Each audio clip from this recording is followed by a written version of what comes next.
bit later when we get to the slideshow portion of our interview. So now let's talk about that iconic dad that's right behind you right now. You know, your dad not only was an attorney, politician, and civil rights leader. When you sent me his memoirs, I'm like, oh my to goodness, this man is the real deal. He Yeah. was with some of the best of the best. But before we dive down that little swimming pool, let's talk about where your dad was born. Where did he go to school? And then I know he was a Marine during World War II. So talk about him a little bit for me. Well, he was born in New Orleans in 1921. He's actually a Terry Francois Jr. His father was a senior. He started school at a very young age, pretty much as soon as he could start walking, because his aunt, who, as my mother would call her, was a spinster, which I love. It's like I think of myself as a spinster. She used to bring him to school at 3 years old or something, Okay. So he was always kind of ahead of his age group and graduated from college at 18. So when most people are starting college, he was already graduating. Wow. He went to Xavier University, and then for his BA, and he gets in mathematics. And then he went to Atlanta University, where he, was exposed to all kind of the Black heroes, actually. Yes. Yeah, Mary McLeod Bethune and But Du Bois, I was just like, oh my God.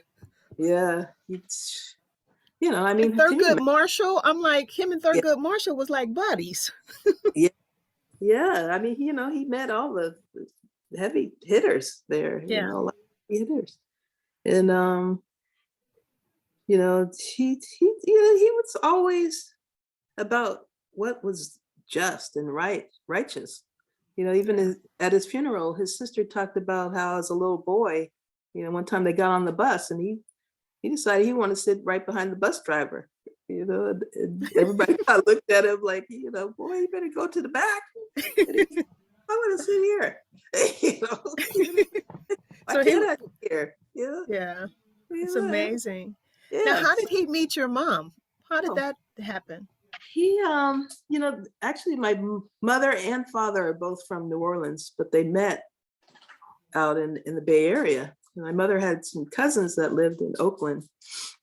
And at the time she was living in Chicago, and she came out to visit, and one of her cousins had gone to school with my father and introduced them. And she was actually engaged to marry somebody else when they met. She called off engagement. Yeah, she went back. Oh, he rocked her world, huh? You rocked my world. He said he was a nice fellow, but he was, he worked at the post office or something. She wanted a more exciting life. So she let that go. And she and my father got together. And I don't even know that they were together a year before they got married. Okay. But, now, how many? I'm sorry, go ahead. I didn't mean to cut you off. Oh, that's okay. Go ahead. How many siblings? I had 4 brothers, and 2 are living. Unfortunately, my brothers did not have good health. My oldest brother, Wade, he died of, he had multiple sclerosis. Okay. My second brother, Gary, had kidney disease.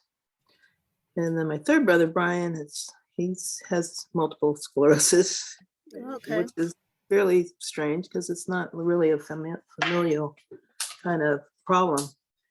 But, and then my brother, Eric, also he's had 2 strokes and has kidney problems too. Okay. So, and you're the only girl. You're the only daughter. Yeah. And so you're around all of those boys. That must have been something. Well, yeah, as the youngest, and when I was little, they all had pairs of boxing gloves. But and Wade, of course, he tried to make sure I could defend myself. So he was really physical with me. Gary was very gentle with me. You know, he used to take me on his dates and stuff. Yeah, Oh, yeah, nice, he was nice. sweet. You know, Well, Brian how was very much younger were you than them? Were you really about 14 years younger than Wade. okay? Gary about 11 years, Brian 9 years, and Eric almost 4 years younger. Okay, So, okay. So you really did have big brothers, didn't you? oh yeah. They said I Yeah. ran the basketball team. And then all most of your brothers, two of them were lawyers, or was it three of them? No, just Wade Oh, became a okay. I lawyer. don't know why I thought. My father had his dithers. We'd all been lawyers. Mm-hmm. Like, Mm-hmm. he said, if you're not going to be a lawyer, why don't you be a real doctor? He wasn't real thrilled when I was studying Chinese medicine. Oh, But see, my yeah, mother was that was like, he has to do what she wants to do, otherwise she's not going to be happy. So great. Now, what kind of mm. law did your dad practice? He had a general practice. He did a Oh, lot of okay. pro bono work. Because folks in the community didn't necessarily have money. So he Yeah. was always, um, yeah, he did general practice. He would take cases, even if he knew he wasn't going to get paid. Sometimes he'd get paid in plants or, Yeah. Now, Yeah. reading his memoirs, I learned so much about your dad's civil rights efforts. He was part of the sit-in restaurants down south along with Dick Gregory and Julian Bond. He was Mhm. friends with Martin Luther King, Thurgood Marshall, and so much more like that talked about. Now, did he ever talk about these things to you, or did you learn about them? When a lot of that was going on, I was really young. I Yeah, remember just going to the airport with my mother to drop him off and pick him up, but I didn't really understand all of what was going on. And I haven't really gotten a good understanding until I was an adult and, pretty much when he was gone, you oh, know. okay, okay, So, yeah, reading you know, his memoirs. yeah, reading his memoirs, it's like, oh my God, I had no idea. I mean, he So, did so much in the civil rights movement before he became a board of supervisor, the first black board yeah, of supervisor. that's So true. I was just like, oh my goodness. And then he was also a director and president for the NAACP Yes. and did a Yeah. lot of stuff there. Yeah. He did. And so, like in 1964, the mayor John Shelley appointed him to fill a vacant seat on the San Francisco Board of Supervisors. So that's how he got in. And then he would keep that seat for the next 13 years. Yes. So, talk about what you know about your dad, some of his challenges and some of his struggles as a board of Uh-huh. supervisor. Well, it's right around the time that he first got on the board, there was a vote regarding having another freeway built. Actually, the corridor, I guess, probably from down. There was a freeway that was going to go all the way up Fell and Oak Street to Golden Okay. Gate Park and go underneath. There was going to be a tunnel to 19th Avenue or Park Presidio to go to the Golden Gate Bridge. There were, so that would have taken out a lot of the house, a lot. Oh, wow. Can Yeah. you imagine doing that from we're at the foot of Fell? I guess it would have extended out. So his was the deciding vote to not build that freeway. And Wow. yeah, back then they were all into freeways. They wanted things to happen fast. Also, 19th Avenue was going to be a freeway, a raised Oh, freeway, wow. kind of like the Embarcadero Freeway. And his Okay. was the deciding vote around that. Wow. But also, Trans-American Pyramid. Originally, that was going to be, like just a regular rectangular building. Building. Mm-hmm. And the other business owners around there said, that's going to cut off our light. We need, it's going to put us in the shade. And they were trying to squash that building from being built. But, the supervisors told them, the developers, to come back with a different design. and they came back with the pyramid shape. But Wow. then, you know, when everybody was like, oh, that's going to be so ugly, especially like Herb Cain. Herb Cain actually wrote in his column, you know, that, you know, Francois, you know, voted on this strange looking building, and, you know, why do we want a building that looks like that? We never, you know, nobody has a, anyway, it became the iconic building for the skyline. Okay, We absolutely. saw afterwards, I mean, you knew where you were because of that building, you know, Yes, otherwise yeah. any other city. So, You you know, he was a deciding vote on, you know, legislation that had really lasting kind of, and he did a lot of stuff for public yeah, housing. Yeah, he yeah. definitely.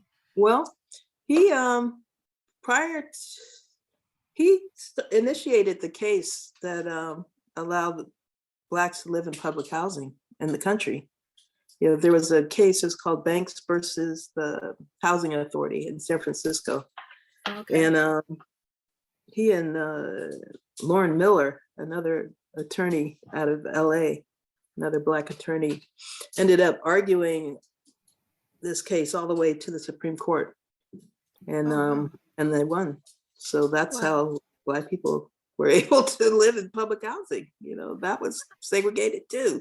So yeah. I mean, he did so much more. There's just so much to talk about. You know what? I want to show a slideshow real quick Okay. of your dad, if that's okay. So give me a moment and then I'll get ready to share my screen.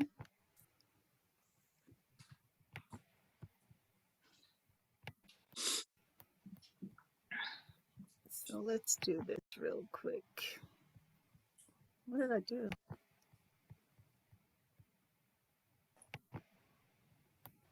So are you seeing my Yeah. slideshow? Okay. Yeah. There we So go. okay, so you can actually talk about the slides as I go through them, if you don't Okay. mind. So like this picture, how old was your dad? He looks really young on this picture. Yeah. He was probably early 20s and Okay, handsome. Some. Now I see why your mom was like, you know what? like, oh Oh, she had an eye. shoot. Yeah. So okay. So yeah, he was in the first Blacks to enter the Marine Corps in 1942. He ended up a platoon sergeant, and Okay. he had I think about 2,000 troops under him. Oh, wow. And Wow. Just amazing. yeah, so that one's their wedding day in Oakland. Let's see, she was I think around 21 when they married, which would have made him about 25. Okay. Oh, Yeah, look at them. They look yeah. so happy.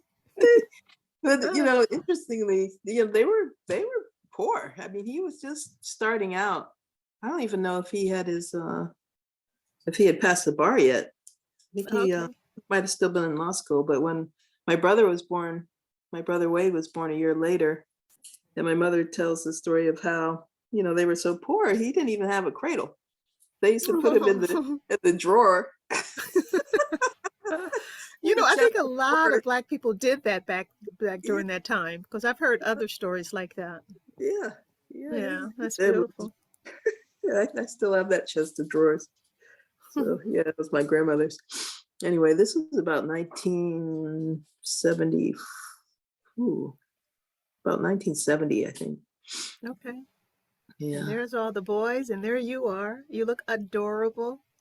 Oh, thank you. Yeah. And your mom was such a sweetie. Hmm. Yeah, she was an Now, you know, I'm elegant. looking at Eric on this picture, and all I see is Terry.